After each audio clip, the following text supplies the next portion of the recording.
Bom, hoje nós vamos dar início à nossa aula sobre a Lei 8.112, Direito Administrativo. Essa lei é de 1990, ela estabelece o regime jurídico dos servidores públicos federais. Meu nome é Kleber. O intuito dessa aula é nos preparar para o concurso, aquele que a gente já falou no vídeo anterior, ou para assistente administrativo ou para auxiliar de administração. Eu recomendo que você que está assistindo essa videoaula tenha a sua lei em mão imprimida ou no computador, para que você possa fazer suas anotações do que você acha importante, do que tu achou legal, para poder salientar e fazer o teu resumo depois. Bom, o meu propósito aqui é mostrar a lei e ir comentando tópicos de uma maneira mais informal, para que fique fácil o acesso e para a gente poder entender melhor. Bom, vamos lá. Primeiro, o que é essa lei? É uma lei que estabelece o Estatuto dos Servidores Públicos da União, das autarquias, inclusive em regime especial e das fundações públicas federais. Bom, o que essa balela toda quer dizer? Quer dizer que essa lei só serve para servidores públicos federais. Então, não serve para servidores públicos municipais, nem para estaduais ou distritais. Então, só vale para o servidor que é federal, aquele que trabalha para a União, ou para uma autarquia em regime especial ou fundação pública federal. Então, é o regime dos servidores públicos federais. É a lei que diz o que o servidor pode ou não pode fazer, como tu te torna um servidor, como tu deixa de ser um servidor. É um regime, aquilo que o servidor segue, é aquilo pelo qual ele é ordenado.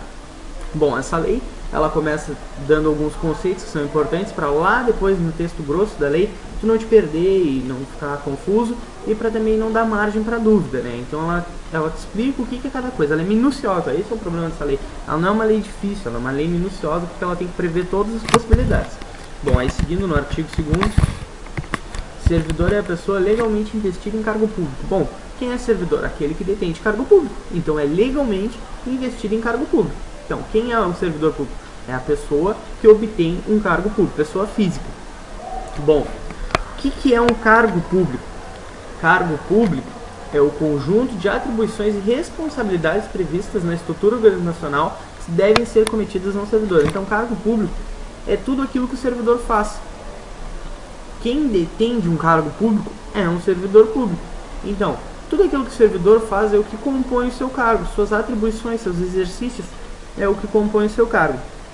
Bom, é importante salientar, porém a lei não traz, a diferença entre 8.112 e a CLT, Consolidação das Leis Trabalhistas. A lei 8.112 é para os servidores públicos federais, mas também tem alguns servidores públicos federais que também obedecem a CLT. Nesse exemplo a gente tem os servidores do Correio, que é uma lei totalmente diferente, é uma lei empregada no ambiente privado, mas é bom a gente saber. Então não é todo servidor público que é regido pela lei 8.112. A gente tem o pessoal dos Correios que é regido pela CLT. Bom, a gente já falou de cargo público.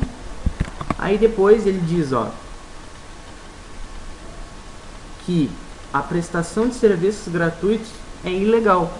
Se vir lá falar prestação de serviços gratuitos é ilegal, porém salvo os casos previstos em lei. Então, se vier a afirmação, é proibida a prestação de serviços legais, é proibida a prestação de serviços gratuitos, falso.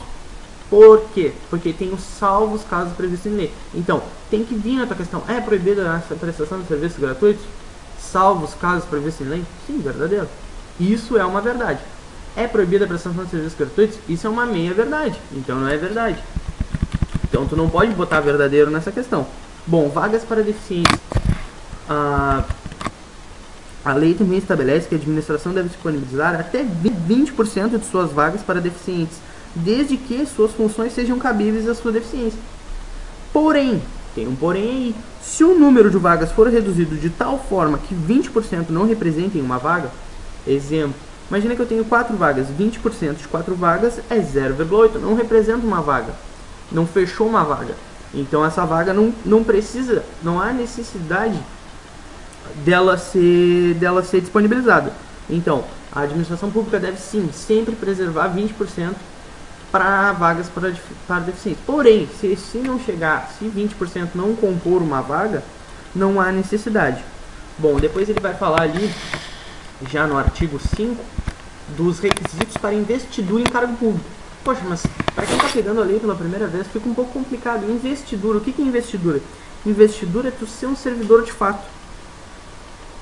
A investidura é quando tu passa a ser um servidor. Então, são requisitos básicos para que tu seja um servidor público.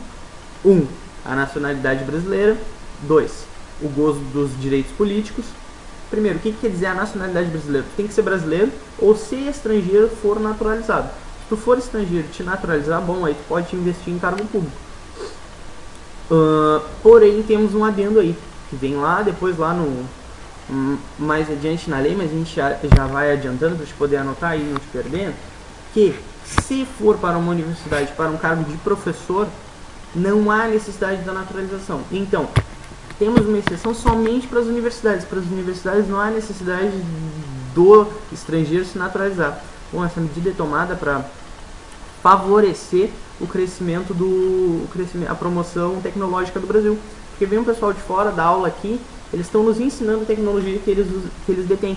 Isso nos ajuda. Então não tem por que tu dificultar essa inserção, nem criar processos burocráticos para inviabilizar esse processo.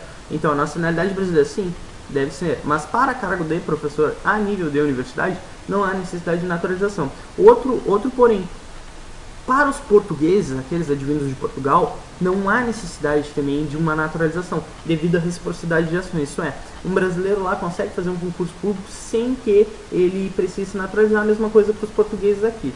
Bom, o gozo dos direitos políticos.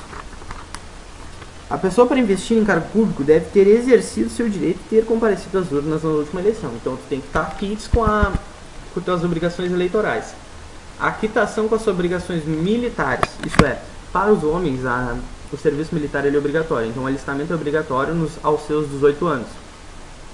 Então a pessoa deve ter comparecido, ou deve ter servido, ou deve ter seu certificado de reservista, dizendo que ele não está apto para o serviço militar. Então deve ter comparecido, tu não pode ser um desertor, tu não pode não ter ido lá te alistar. Bom, o nível de escolaridade exigido para o cargo. Como o pessoal que já está mais acostumado a fazer concurso, sempre vê lá, nível superior, nível médio, nível fundamental. Isso é a tua escolaridade. Então, se o concurso pede um nível médio, tu tem que ter o teu médio completo no dia da posse. Se tu estiver ali no terceiro ano do teu ensino médio e tu resolver fazer um concurso, tu sabe que tu vai te formar, tu pode fazer. Porém, lá no dia da posse, tu tem que ter o certificado de conclusão do ensino médio para te poder tomar posse. Bom, idade mínima de 18 anos. Não tem muito o que falar, tu tem que ter acima de 18 anos ou 18 anos, aptidão física e mental. Obviamente, tu tem que estar apto a desenvolver as tuas atribuições, tudo que tu precisa fazer, tu tem que estar apto, senão também não faria muito sentido. Bom, agora vamos para o provimento, que a lei vai seguindo. Provimento. Importante a gente falar que também a investidura, como eu já falei, é tu ser um servidor de fato. Quando que tu passa a ser um servidor de fato? No momento da posse. Então, a investidura ocorre com a posse. O momento em que tu passa a ser servidor público é no momento da posse. Não é no momento do ato de provimento, é no momento da posse. Quando tu fores empossado, aí tu já assim estás investido em cargo público. Se tu és investido legalmente em cargo público, tu és servidor público. Bom, vamos dar seguimento? Vamos lá, provimento. Provimento nada mais é que o preenchimento das vagas. Existem dois tipos de provimento, o originário e o derivado. O provimento originário é aquele o qual a pessoa não possui nenhum tipo de relação com a administração pública. Isso é, a pessoa nunca teve nenhum tipo de relação empregatícia com a administração pública. Nesta categoria temos só a nomeação. Só a nomeação é uma modalidade de provimento originário. O provimento derivado abrange todos os demais tipos de provimento. Nesta categoria, a pessoa já possui algum tipo de vínculo com a administração. Por exemplo, lá na readaptação, que depois a gente vai ver que o servidor ele sofre alguma limitação física ou mental e ele é readaptado a um novo cargo. Então, ele já tinha esse vínculo com a administração e vai passar a estabelecer outro. Então, é um provimento derivado, derivou de uma outra relação que o servidor tinha com a administração pública. Bom, na próxima aula a gente vai ver os tipos de provimento.